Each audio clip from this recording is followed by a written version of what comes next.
Baiklah, sebelumnya Assalamualaikum warahmatullahi wabarakatuh.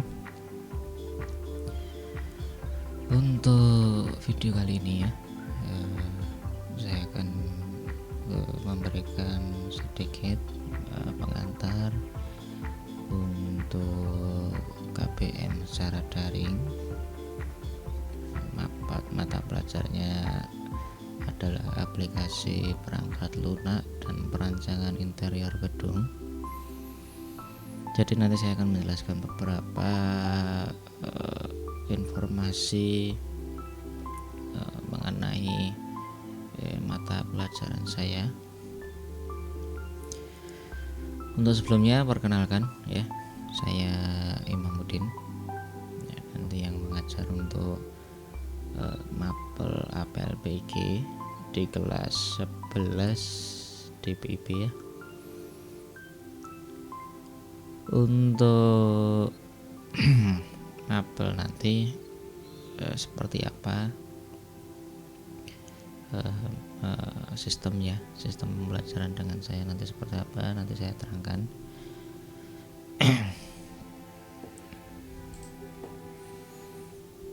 Jadi mungkin yang belum join ya, saya harap bisa segera join karena nanti segera saya mulai. Untuk metode sekarang baru full online, semoga ke depan segera bisa untuk KBM dengan tatap muka ya, karena kondisi juga masih pandemi.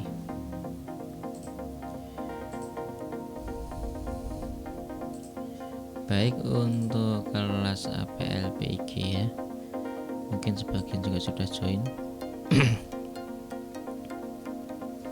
Saya akan menerangkan sedikit untuk APLPG. Jadi untuk APLPG itu nanti kita membahas tentang perancangan sebuah interior ya, perancangan interior gedung, bagaimana pemilihan, kemudian bagaimana mendesain dan sebagainya. Jadi lebih fokus ke pembahasan sebuah perancangan desain interior. Desain interior ruangan itu harus dirancang seperti apa, harus model seperti apa, tema yang digunakan seperti apa dan sebagainya.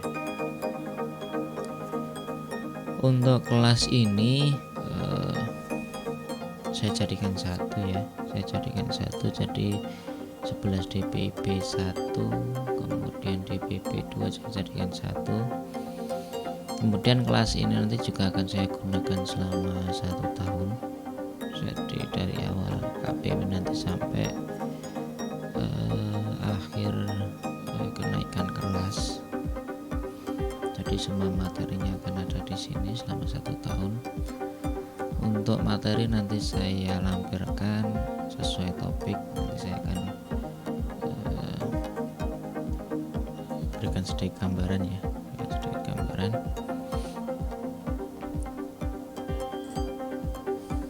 Mungkin untuk sistem dahulu ya. Jadi seperti biasa nanti forum semua postingan di sini.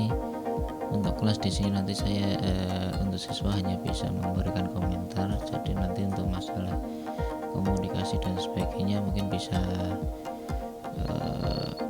ada grup WA kalau memang ingin ya. Nanti grupnya jadikan satu saja. Itu opsi 1. Opsi kedua nanti kita komunikasi lewat classroom ini jika ada pertanyaan, atau mungkin bisa japri saja bisa. Tapi untuk efisiensi sebenarnya lebih bagus grup, karena nanti apabila ada pertanyaan umum masalah mapel dan sebagainya, satu pertanyaan nanti semua juga akan melihat. Itu hanya opsi saja ya.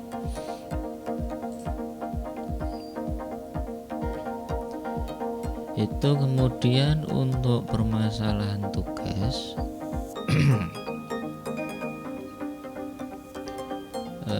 tugas nanti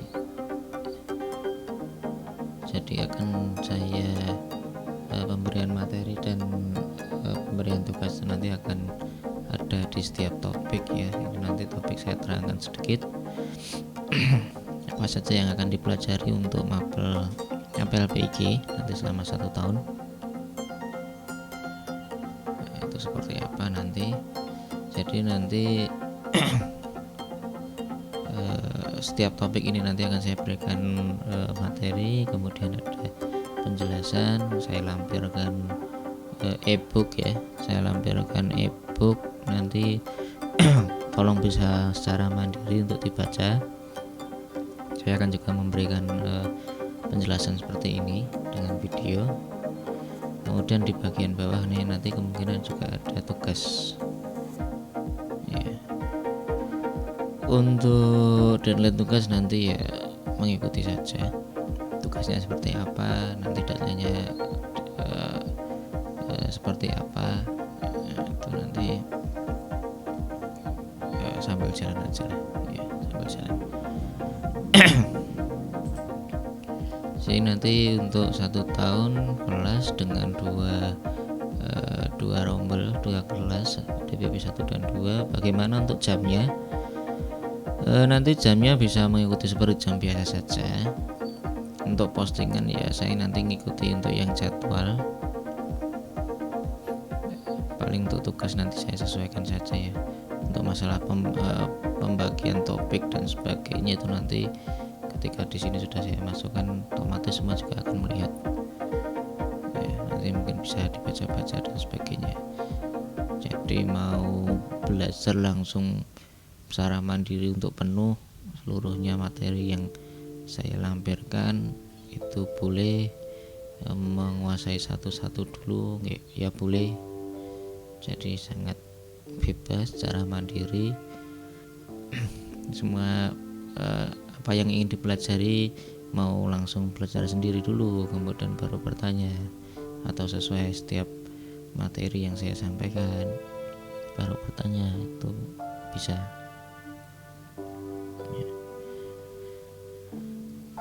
Itu nanti untuk modelnya ya, model penyampaian materi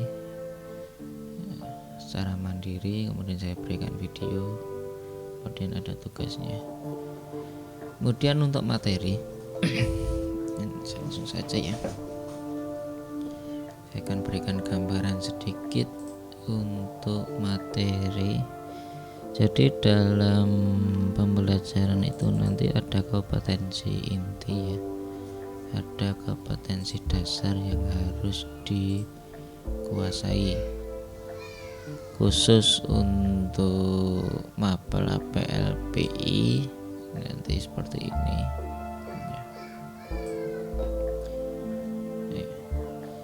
Jadi untuk APLPI itu nanti jumlah totalnya selama kelas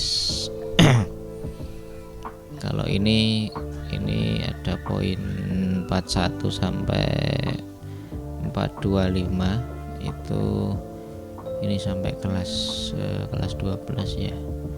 Nanti untuk kelas 11 itu hanya sampai di 4.14 ya. Jadi semua totalnya ada 596 jam pelajaran setiap 45 menit ini kalau kondisi normal ya, seperti kita tatap muka itu setiap jamnya adalah 45 ya. Kemudian untuk hal yang perlu dipelajari atau hal yang akan dicapai ya, yang dicapai dalam mapel APLPI itu kompetensinya itu apa saja, istilahnya adalah skill atau kemampuan, atau bisa dibilang kalau seperti di sini ya kompetensi ya. Jadi di kelas 11 DPI, jurusan DPIB selama 1 tahun itu diharapkan apa kompetensi yang harus dikuasai ya, harus. Nah, yang namanya di SMK itu nanti memang disiapkan untuk siap dalam bekerja. Kemudian untuk jurusan sendiri DPIB itu nanti mensuplai SDM di bidang bisnis konstruksi ya, konstruksi dan properti. Jadi kalau sampai tidak menguasai itu nanti akan bermasalah juga di dunia industri. Baik, untuk yang pertama adalah melaksanakan prosedur keselamatan dan kesehatan kerja. Jadi di sini nanti kita akan mempelajari bagaimana dalam pelaksanaan prosedur keselamatan dan kesehatan kerja untuk ruang lingkupnya itu atau yang dibahas ya, itu di jurusan DPIP ya, atau di kompetensi keahlian DPIP. Jadi kita tidak sampai ke kemana-mana, hanya fokus lingkupnya untuk di DPIP di bisnis industri konstruksi properti itu bagaimana melaksanakan prosedur keselamatan dan kesehatan kerja. Ini hal yang paling penting dalam bekerja itu nanti biar selamat, biar sehat. Prosedurnya seperti apa? Kemudian yang kedua yaitu menyajikan data kebutuhan pekerjaan desain interior. Ya, jadi di sini nanti kita akan mulai membahas dalam pekerjaan mendesain interior itu apa saja yang dibutuhkan. Makanya kita menyajikan data. Ya, jadi istilahnya catatan-catatan ketika melakukan sebuah pekerjaan mendesain interior itu apa yang harus dibutuhkan ya. Kemudian yang ketiga bisa menyajikan prinsip desain interior. Jadi dalam sebuah desain interior itu ada prinsipnya, ada pakemnya, ada patokannya. Dan itu tidak bisa diganggu gugat ya. Jadi istilahnya itu sudah ada pakem. Kalau dalam desain itu mungkin bisa fleksibel, tapi ada prinsip-prinsip dasar yang harus dikuasai. Kemudian yang nomor 4 ada membuat desain interior menggunakan gaya dan tema. Jadi ketika sudah ada prinsip dasarnya seperti apa, kemudian mulai mendesain interior yaitu menggunakan gaya dan tema. Gaya interiornya seperti apa, temanya seperti apa. Gaya itu bukan, kalau di sini bukan pose ya. Jadi bukan mau foto gaya gitu enggak. Jadi stylenya dalam interior itu apa ya, ada stylenya klasik dan sebagainya, dan ada temanya harus seperti apa. Mungkin ada yang kayak modern ya. Kalau klasik ya ruangannya, materialnya yang dipakai itu biasanya klasik, bukan produk-produk yang modern ya. Mungkin bisa pakai kursi rotan ya, kursi bambu dan sebagainya. Kemudian nomor 5 adalah menyajikan material ornamen dan bahan finishing interior.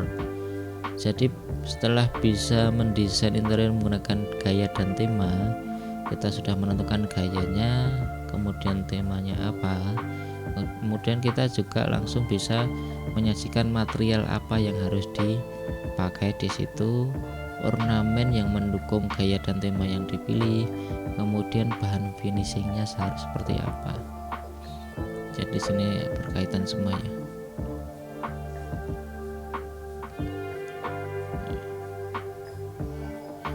Menyajikan. Kemudian nomor 46 ya, nomor 6 ini menentukan bahan finishingnya.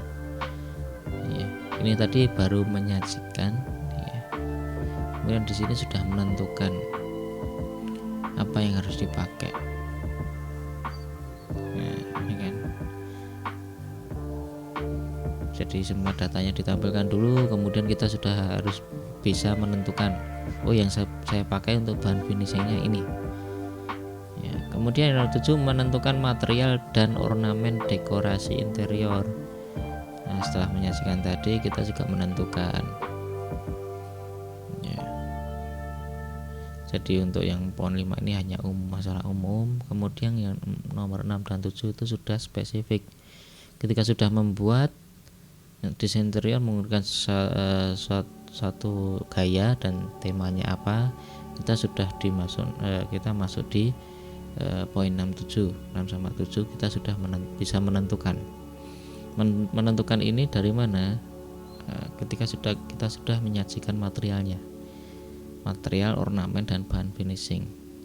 Menyajikan itu kita bisa menampilkan, mengeluarkan catatan material, ornamen, bahan finishing itu yang dipakai apa saja. Kemudian masuk di bab 67 nya itu kita menentukan bahan finishing dan menentukan material, ornamen, dekorasi interior.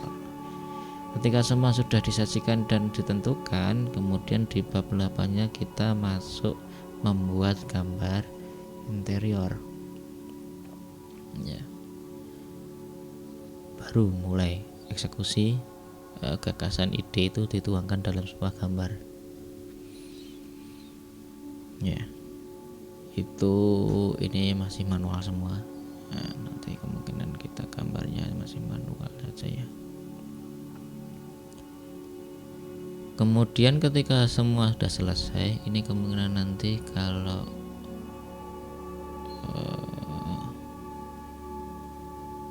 masih online ya,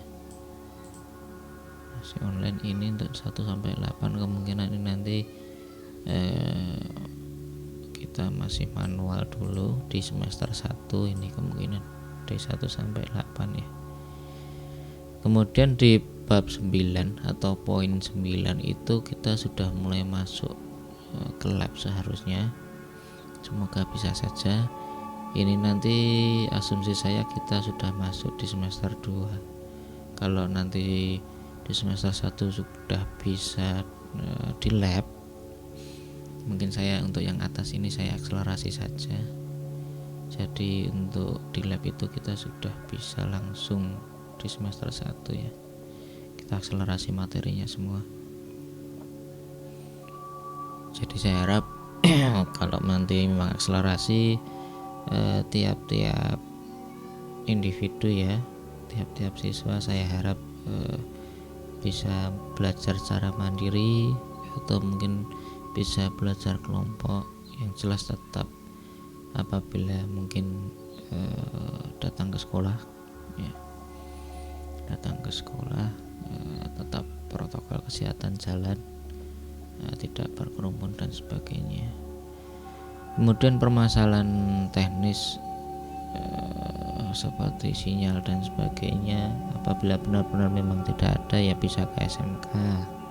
Di SMK itu hotspot juga semua dibuka, akses internet semua, layanan internet kita buka full 24 jam. Tolong itu bisa dimanfaatkan secara maksimal.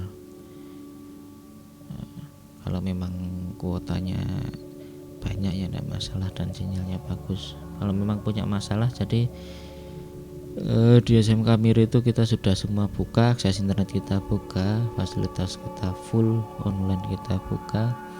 Jadi untuk alasan-alasan hal yang mungkin permasalahan sinyal dan sebagainya itu saya kira hal yang jadi aneh kalau sekarang, karena mau datang ke SMK pun masih bisa, tapi yang jelas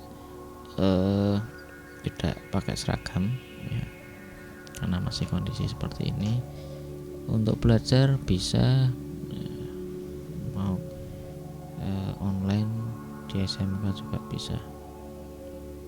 Mungkin itu ya. Kita lanjut di poin 9, menyajikan jenis-jenis perangkat lunak. Ini nanti kita sudah harusnya ini sudah pakai lab pakai lab. Mungkin nanti saya coba data untuk yang punya unit ya. Jadi kalau bisa daring ya daring, tapi semoga ya bisa pakai lab saja, tidak masalah ya. Jadi nanti kita bisa menyajikan jenis-jenis perangkat lunak di poin 9. Kemudian poin 10 kita menyajikan tampilan dan mengelola file. Jadi mungkin keterampilan dalam menggunakan komputer di sini nanti sangat penting. Yang belum bisa menguasai bisa belajar, nggak ada unitnya ya mungkin kalau ada teman bisa ikut belajar atau mencoba ya.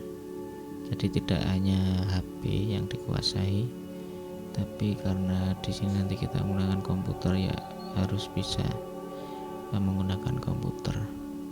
Kalau di kelas 10 ada mapelnya KKPI ya. Sebenarnya itu harusnya juga di lab. Kemudian di poin 11 kita bisa menyajikan hasil penggambaran 2D. Kita menggambar 2D. 2D itu ya minimal dinahnya lah. Menyajikan gambar 2D dinah secara manual, gambarnya bisa jelas dan sebagainya. Kemudian di poin 12 bisa mengoperasikan perintah aplikasi penggambaran 2D. Jadi di sini nanti sudah mulai pakai aplikasi. Mungkin yang umum kalau yang pernah dengar itu DPIP ya biasanya AutoCAD ya. Itu yang paling umum. Untuk gambar, aplikasi gambar itu banyak. Ya, tidak hanya AutoCAD, tapi karena umumnya AutoCAD ya paling gampang lah untuk penjelasannya. Ya. Kita sudah bisa mengoperasikan itu, kemudian di poin 13 kita membuat gambar konstruksi. Ya. Jadi itu hanya alat untuk seperti software itu. Kemampuan dasar dalam menggambar itu tetap penting ya. Jadi saya harap kemarin untuk mapel gambar teknik dasar itu sudah dikuasai ya. Dikuasai, saya tidak akan mengulang banyak, hanya review saja itu nanti. Kemudian kalau sudah bisa mengoperasikan aplikasi ya, kemudian bisa membuat gambarnya. Jadi dari menyajikan manual, kemudian mulai kita olah gambarnya menggunakan digital, menggunakan aplikasi. Ketika kita sudah selesai membuat ya, kemudian kita bisa memeriksa print out. Jadi nanti sudah selesai kita print, kita cetak.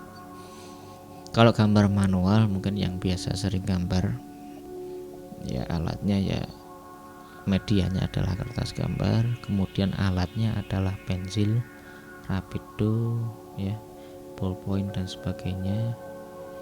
Kemudian ada penggaris, busur, jangka dan sebagainya. Itu alat ya, sebenarnya alat seperti AutoCAD, seperti komputer itu hanya alat. Bagaimana mengoperasikan seperti apa? Kalau ballpoint, pensil ya, pensil kita raut dulu ya biar bisa dipakai. Ballpoint, pengoperasiannya ballpoint seperti apa? Tinggal kita buka tutupnya, kita lakukan untuk kita menulis ya, kita menulis, dan hasil tulisan yang keluar dari tinta ballpoint itu ya, dari ballpoint itu sebuah tinta ya, itu sudah bisa dikatakan sebuah print out ya, sebuah print out. Jadi konsepnya sederhana juga. Dalam pikiran kita kita ingin menulis sebuah nama ya kan ya. Kita dalam pikiran sudah bisa menampilkan namanya ini ya, nanti bentuknya seperti apa. Kemudian untuk implementasi atau istilahnya agar apa yang kita pikirkan itu bisa muncul dalam bentuk fisik ya, kita gunakan sebuah alat namanya alat tulis ya. Kemudian kita melakukan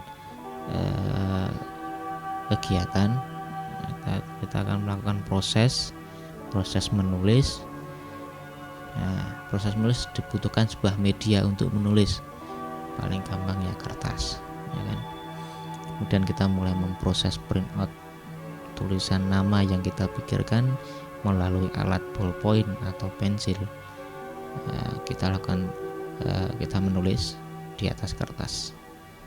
Nah itu nanti sudah otomatis sudah jadi hasil print out apa yang kita pikirkan, menjadi hal yang nyata ya, dan bisa dilihat. Konsepnya sama. Ketika membuat sebuah gambar desain interior, dalam pikiran kita tentukan semuanya dulu, kemudian kita mulai eksekusi ya, kita membuat sebuah gambar konstruksi Agar bisa membuat gambar konstruksi kita harus menguasai pengoperasian alatnya seperti apa. Kalau di sini ya komputer dengan aplikasi AutoCAD.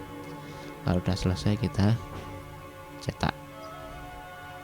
Nah itu nanti akan hasilnya bisa dilihat. Itu ya. Jadi poin 13 itu nanti di 1 tahun APLPI di kelas 11. Mungkin akan saya singgung sedikit. Selanjutnya adalah sudah masuk di gambar 3 dimensi ya. Nanti juga intinya juga menggunakan aplikasi 3 dimensi.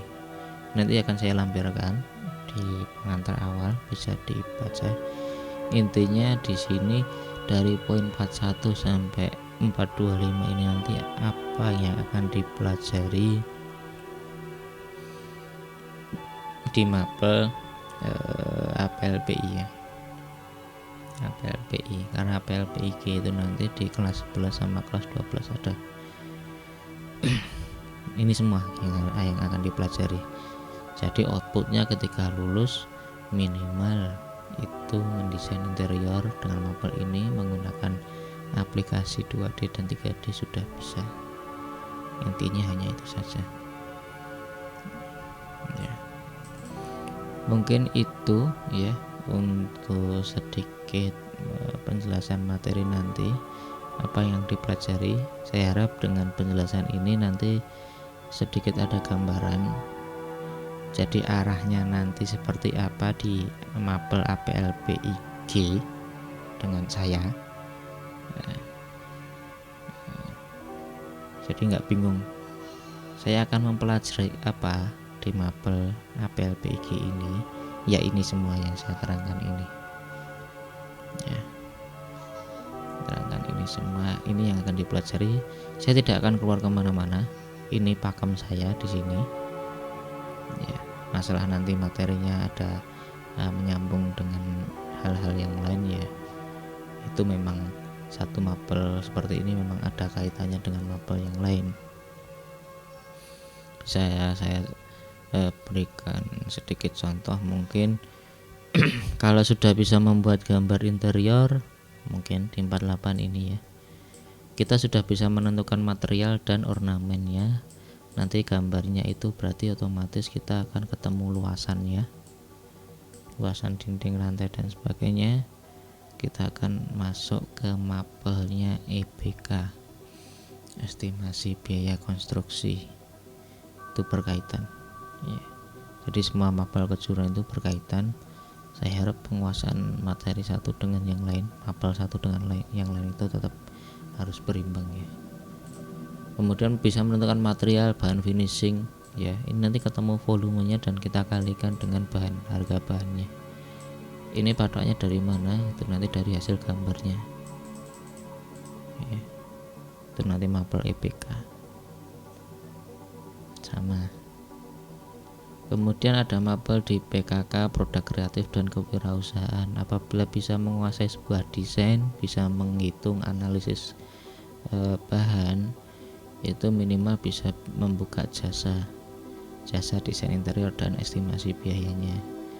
Itu sudah jadi seorang wirausaha ya. Ilmunya PKK ada di situ nanti ya.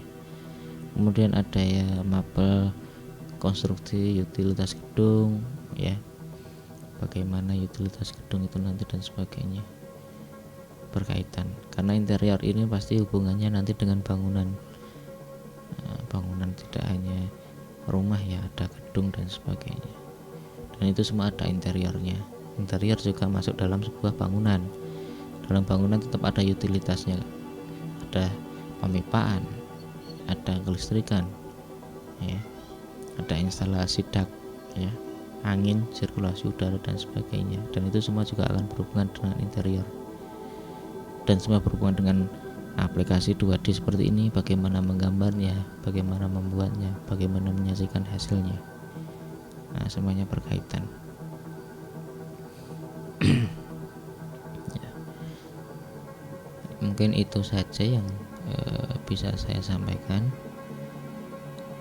Apabila nanti masih ada pertanyaan ya yang belum bisa saya sampaikan di sini ya, mungkin bisa japri atau bisa komen di Classroom. Saya harap semua kegiatan KBM semua melalui Classroom. Untuk komunikasi ya silahkan bisa lewat WA dan sebagainya, atau lewat Classroom komen juga bisa, karena itu nanti saya harap saya nanti akan full pakai itu, karena itu nanti semua bukti data kegiatan KBM-nya ada di situ. Itu sebagai bukti saya kalau siswa itu nanti juga punya bukti. Mungkin misal suatu saat saya ada kesalahan dalam pengisian nilai ya di rapot, jadi merasa mungkin dirugikan ya. Nah, bagaimana membuktikan itu ya, di Classroom-nya ada, nilainya ada dan sebagainya ya. Jadi tolong masalah Classroom itu dimanfaatkan dengan baik. Itu bisa sebagai alat yang sangat bagus dimanfaatkan, kegiatannya untuk KBM daring ini juga dimanfaatkan. Kemudian internet, mungkin apabila ada yang punya fasilitas lebih bisa mulai eksplorasi bagaimana jurusan DPIP, apa yang dicapai dalam kompetensi kalian DPIP itu harus seperti apa, peluangnya nanti dalam dunia kerja seperti apa ya. Jadi harus mulai fokus ya, tidak bisa main-main, karena yang namanya SMK itu itu nanti akan tetap membawa nama jurusan juga ketika lulus. Gampangnya ya lulusan DPIP kok tidak bisa menggambar dan sebagainya, itu kan jadi masalah juga. Mungkin itu saja ya, nanti ada pertanyaan bisa ditanyakan. Untuk seperti awal tadi, kalau memang butuh nanti biar lebih mudah ya, grup kelas 11 DPIP saja jadi satu, mungkin ketuanya yang di 2 kelas bisa koordinasi saja. Nanti saya harap wali juga ada di situ aja, wali kelas ada di situ. Kita nanti biar komunikasinya enak juga. Nah, kalau ada masalah dan sebagainya, semua akan terbuka saja. Dengan saya semua akan terbuka. Tidak ada yang kita tutupi ya. Jadi mungkin itu yang bisa saya sampaikan. Apabila ada kesalahannya saya mohon maaf ya. Wassalamualaikum warahmatullahi wabarakatuh.